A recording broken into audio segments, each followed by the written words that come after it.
మన vintage collections, Kadambari collections, పూర్ణిమ prints లో ఎంత కొంటే అంత ఉచితం. చాలా మంది అంటే ఫన్ బకెట్ అనగానే అందరికీ ఫస్ట్ గుర్తొచ్చే పేరు భార్గవ్ది. అది అయిపోయింది, వాడికి శిక్ష పడింది. అంటే ఎప్పుడైనా మీకు అనిపిస్తుందా మిస్సింగ్, అరే వీడు తెలుసో తెలియక అనే కాన్సెప్ట్ కన్నా కూడా మేము ఫన్ బకెట్ చేసే రోజుల నుంచి కూడా వాడు మాతో ఫన్ బకెట్ చేసినంతకాలం బాగా చేశాడు. వాడిది ఎప్పుడైతే కేసు అయిందో ఆ కేసు ఒక చాలా రోజుల ముందు నుంచే వాడు ఫన్ బకెట్ నుంచి వెళ్ళిపోయాడు. వాడు ఫన్ బకెట్ నుంచి వెళ్ళిపోయిన తర్వాత ఫస్ట్ నుంచి కూడా ఫన్ బకెట్ వ్యవహారం చేసేవాళ్ళం. నేను, మహేష్ అట్ట, రాయేష్ అన్న, త్రిశూల్, భరత్, భార్గవ్ గాడు. భార్గవ్ వెళ్ళిపోయిన తర్వాత మేము ఆరుగురిని కంటిన్యూ చేసాం. ఎవరూ ఆపల. ఫన్ బకెట్ ఆగిపోయేంతరకు అందరం చేస్తూనే ఉన్నాం దాంతో. భార్గవ్ వెళ్ళిపోయిన తర్వాత ఓకే ఒక ఆర్టిస్ట్ వెళ్ళిపోయాడు, అలానే రామ్ పటాసు, హరా శ్రీనివాసన్ ఇంకో 2 యాక్టర్స్ యాడ్ అయ్యారు దాంతో. అలానే కంటిన్యూ చేస్తూ వచ్చాం. తర్వాత 2 ఏళ్ళకో 3 ఏళ్ళకో అంతా అయిపోయిన తర్వాత వాడికి కేసు వచ్చిందని సంగతి తెలిసింది. కేసు అయిందని సంగతి వాడికి కేసు అయిందని సంగతి నాకు తెలియలే. మాకు ఎవరికి మన యాంకర్ శివ పోస్ట్ చూసి మాకు తెలిసింది, ఓకే కేసు అయిందంట అని. ఏంటా అని కనుక్కుంటే ఇది చేశాడు. వాడు నిజం చెప్తున్నాడో బయట వాడు నిజం చెప్తున్నాడో మాకు ఎవరికి తెలియదు. జనరలైజ్, ఎందుకంటే వాడు చెప్తే వాడి వైపు మాడతాడు. కానీ ఒక్కటి ఏంటి అంటే ఎంత కలిసి ఉన్నా కూడా ఒక చిన్న మిస్టేక్ వల్ల ఇంకా కంప్లీట్గా లైఫే పోయింది కదా. లైఫ్ పోవడం, మనుషులు దూరం అయిపోవడం, ఇంకా అన్నీ జరుగుతుంటాయి. ఇంకా అది ఎవరేం చేయదు. అంటే నేను అదే అంటాను, మనం చేసే పనుల్ని బట్టే మన లైఫ్ మనకి ఉంటుంది అని. అలాగే బెహ్రా ప్రసాద్ బ్రోది రీసెంట్గా చూసుకుంటే నేను వాడి విషయం అయితే నేను పక్కా చెప్తా. ప్రసాద్ బెహ్రా నాకు ఫ్రెండే, మంచి పొజిషన్లో ఉన్నాడు. కానీ తను ఎంత హార్డ్ వర్క్ చేసి తన రైటింగ్ స్కిల్స్ కానీ, కరెక్ట్గా సెకండ్ ఇంటర్వ్యూ నేను చేశాను కోవిడ్ టైంలో. ఇంకా ఆ తర్వాత ఇంకా కంటిన్యూ, ఇంకా తను పర్సనల్వి లైక్ తను ఇండివిజువల్గా చేసుకునేది వదిలేసి కంప్లీట్గా వెబ్ సిరీస్లో అండ్ ట్రెండింగ్ సిరీస్లో, ఫిలిమ్స్లో ఎక్కడ చూసినా ఇప్పుడు బెహ్రా ప్రసాద్ అసలు డేట్స్ కానీ టైం కానీ కూడా బ్రోక్ ఉండట్లేదు. మంచి రైటర్, మంచి ఆర్టిస్ట్, ఇవన్నిటికన్నా వాడు మంచి మనిషి. ఫస్ట్ థింగ్ వాడు మంచి మనిషి. ఎందుకనంటే కష్టం విలువ మాకు ఎంత బాగా తెలుసో మాకంటే ఎక్కువ వాడికి బాగా తెలుసు. ప్రసాద్ బెహ్రాకి బాగా తెలుసు. ప్రసాద్ బెహ్రా గారు చాలా మరి ఇష్యూస్ వీటన్నిటి గురించి ఎప్పుడైనా డిస్కస్ చేశారు? నేనైతే 100% చెప్తున్నాను, ఆ ఇష్యూ వాడిని కాంట్రవర్షియల్గా పెట్టిన ఇష్యూ తప్ప వాడు అలా చేసే మనిషి కాదు. నాకు అది బాగా తెలుసు, పర్సనల్ కూడా తెలుసు. ప్రసాద్ బెహ్రా పర్సనల్ కూడా నాకు తెలుసు కాబట్టి వాడు అలా చేసే మనిషి అయితే కాదు. మీరు అడిగారా బ్రోని? నేను తర్వాత ఏం మాట్లాడలేదు. అంటే ఒక మనిషి ఎదుగుతున్నప్పుడు వాంటెడ్లీ ఉండొచ్చు. అంటే మనకి అక్కడ కాస్ట్ తెలియదు కాబట్టి నేనేం మాట్లాడలేకపోతున్నాను.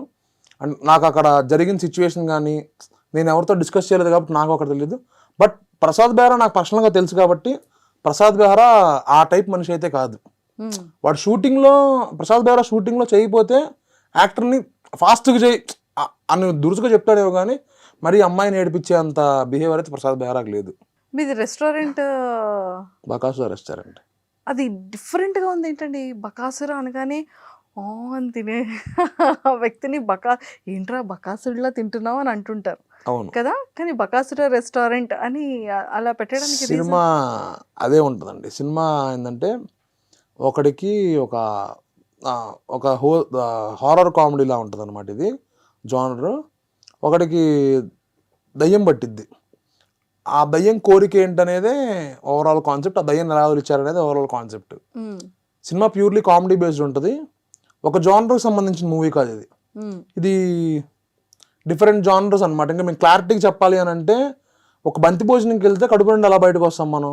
అవును, అలా బకాసురా రెస్టారెంట్ థియేటర్లోకి వెళ్తే అంత కడుపు నింపుకొని బయటకు వస్తాం. సో ఫిలిం అంటే లైక్ డైరెక్షన్ కానివ్వచ్చు, లేకపోతే కంప్లీట్గా ఎలా వచ్చింది అంటే మీ వరకు, అంటే మూవీ చాలా వరకు మనం నవేడేస్లో చూస్తున్నాము. మంచి కాన్సెప్ట్ ఉంటుంది, మంచి డైరెక్టర్ ఉంటారు, మంచి సాంగ్స్ ఉంటాయి, కానీ థియేటర్స్లో ఫిలిం ఉండదు. ప్రమోషన్ దగ్గరికి వచ్చేసేటప్పటికి స్టాప్ అయిపోతుంది. మా సినిమా ప్రకారం ప్రొడ్యూసర్స్ చాలా మంచివాళ్ళు. అంటే ఆ డైరెక్టర్లు అన్నయ్య ప్రొడ్యూసర్స్ అనమాట. జనార్దన్ అని, జెనియన్ అని. వాళ్ళు ప్రమోషన్ అప్పుడు కాదు కదా, షూటింగ్ అప్పుడు కాదు కదా, ఎక్కడా కాంప్రమైజ్ అవ్వకుండా షూట్ చేశారు. ఎవ్వరికి ఇబ్బంది పెట్టలేదు, ఎవరితో ఇబ్బంది పడలేదు కూడా వాళ్ళు. అలా వాళ్ళు షూట్ చేశారు. ఒకవేళ మా వల్ల వాళ్ళు ఇబ్బంది పడున్నా మా దగ్గర ఎప్పుడు వ్యక్తపరచలా. హ్యాపీ ఫీల్తోనే హ్యాపీగా నేను చేసిన సినిమా. ఇప్పుడు ప్రమోషన్స్ హ్యాపీగానే చేస్తున్నాము. ఇప్పుడు August 8th రిలీజ్ అవబోతుంది. అది ప్రమోషన్ చాలా గ్రాండ్గా జరుగుతున్నాయి. ప్రీ రిలీజ్ ఈవెంట్ ఉంటుంది. మీరు ట్రైలర్ చూసుంటే కనుక ఎంత ఫన్నీగా ఉంటుందో, అవును. ట్రైలర్ 2 చూస్తే కూడా ఆ వర్షన్లోనే ఉంటుంది. సో మొత్తానికైతే చాలా ఫన్ ఎంటర్టైన్మెంట్ ఫిల్మ్ అనుకోవచ్చా? Fully loaded entertainment. Fully loaded. దీంతో ఫన్ ఉంటుంది, ఎమోషన్ ఉంటుంది, థ్రిల్లర్, హారర్ ఉంటుంది, థ్రిల్లింగ్ ఉంటుంది, కమర్షియల్ ఆస్పెక్ట్ ఉంటుంది. All mixed fruit juice. నేను క్లారిటీగా చెప్పాలి అని అంటే, మీకు కమెడియన్ ప్రవీణ్ అన్న ఐడియా ఉంది, కొత్త బంగారు లోకం ప్రవీణ్ అన్న. ప్రవీణ్ అన్ని మనం ఎంతో ఒక రకంగా చూసుంటాం, కానీ ఈ సినిమాలో డైరెక్టర్ గారు ఆ జానర్ నుంచి తీసుకొచ్చి బయటికి వేరే విధంగా చేశారు. ప్రవీణ్ అన్న చూసిన ప్రతి ఒక్కళ్ళు ఏమనుకుంటారంటే, అరే నా లైఫ్ ఇలా అయితే బాగుండ్రా అన్న పాయింటే ఉంటుంది. అంత మంచి ఆర్టిస్ట్ ప్రవీణ్ అన్న. అసలు ఏ సినిమాలో కనపడిన పర్ఫార్మెన్స్ ఈ సినిమాలో ఉంటుంది అని నేను బాగా నమ్ముతున్నాను. దీంతో ఓన్లీ ప్రవీణ్ అన్న కామెడీయే కాదు, ఎమోషన్ కానీ, సీరియస్ కానీ, ఏదైనా చేయగలరు. అసలు అన్ని నవరసాలు పండించారు ప్రవీణ్ అన్న అయితే కనుక. సో ఫణి గారు, అంటే ప్రతి ఒక్క ఆర్టిస్ట్ అయ్యే ముందు స్టార్టింగ్ స్టేజ్లో కొన్ని భయాలు ఉంటాయి. అవును. స్క్రీన్ మీద ఎలా ఉంటుంది, మనం మేకప్ వేసుకోవాలా, అసలు వితౌట్ మేకప్ అయితే ఎలా ఉంటాం, వితౌట్ మేకప్ కాకుండా ఎలా ఉంటాం, కొంచెం లెన్స్లో మనం బయట ఉన్నదానికి లోపల కొంచెం కెమెరా లెన్స్కి ఇంకా ఎక్కువగా కనబడుతూ ఉంటాం అనే ఫీలింగ్ ఉంటుంది కదా. అవును. నేను ఎలా ఉంటాను అనేది భయం నాకు లేదు, కానీ నేను చేసిన దానికి జనాలు నవ్వుతారా నవ్వరా అనే భయం చాలా ఉండేది నాకు స్టార్టింగ్లో. ఎందుకు అని అంటే, ఆబ్వియస్లీ మన ఫ్రెష్ కమ్మరు, మనకు అవకాశం ఇవ్వటమే గొప్ప విషయం అని నేను ఫీల్ అవుతూ ఉంటాను. ఈరోజు ఏదో కొంచెం ఒక మోస్తరు పొజిషన్లో ఉన్నాను, నాకు కొన్ని మినిమం అంటే బేసిక్ అవకాశాలన్నా, ఏ ఆఫీస్కి వెళ్ళి అడగకపోయినా బేసిక్ అవకాశాలన్నా వస్తున్నాయి కాబట్టి నాకు ఓకే. స్టార్టింగ్ స్టేజ్లో నాకు ఎలా ఉండేది, నేను ఒక సినిమా చేస్తున్నాను, నేను ఫస్ట్ ఒక సినిమా చేశాను, ఒక్కడితో మొదలైందని ఒక సినిమా. నేను అంతమంది ఆఫీసులో ఆడిషన్కి వెళ్ళిన ప్రతిసారి ప్రతి ఒక్కళ్ళు ఏం చెప్పేవాళ్ళంటే, ఎక్స్పీరియన్స్ ఉందా అని అడిగేవాళ్ళు. ఆ మాట విని విని విని నాకే కోపం వచ్చింది ఒకనొక టైంకి. ఎక్స్పీరియన్స్ ఏంటి, నేను ఆల్రెడీ యూట్యూబ్లో చేస్తున్నా కదా, చిన్న కెమెరా అని పెద్ద కెమెరా అని ఏదైనా నేను చేసేది యాక్టింగే కదా, ఎందుకు ఎక్స్పీరియన్స్ అంటే, ఎవరికి ఆడిషన్ ఇచ్చినా నువ్వు ఆడిషన్ బాగా చేసావమ్మా, నీకు ఎక్స్పీరియన్స్ లేక నేను క్యారెక్టర్ ఇవ్వట్లేదమ్మా అన్న మాటలు అన్నారు అప్పుడు స్టార్టింగ్లో. తర్వాత ఏం చేశాను, ఇంకో ఆడిషన్కి వెళ్ళినప్పుడు నేను డైరెక్ట్ ఎక్స్పీరియన్స్ మీదే ఇచ్చాను అనమాట. లైవ్ నా ఫ్రస్ట్రేషన్ మొత్తం దాని ముందర ఇచ్చాను. అసలు ఎందుకు ఎక్స్పీరియన్స్, ఎవరైనా ఇదే కదా, ఒక కొత్త వాళ్ళకి అవకాశం అయిపోతే వాడు ఎప్పుడు స్టార్ అవుతాడు, వాడు ఎప్పుడు అవుతాడు.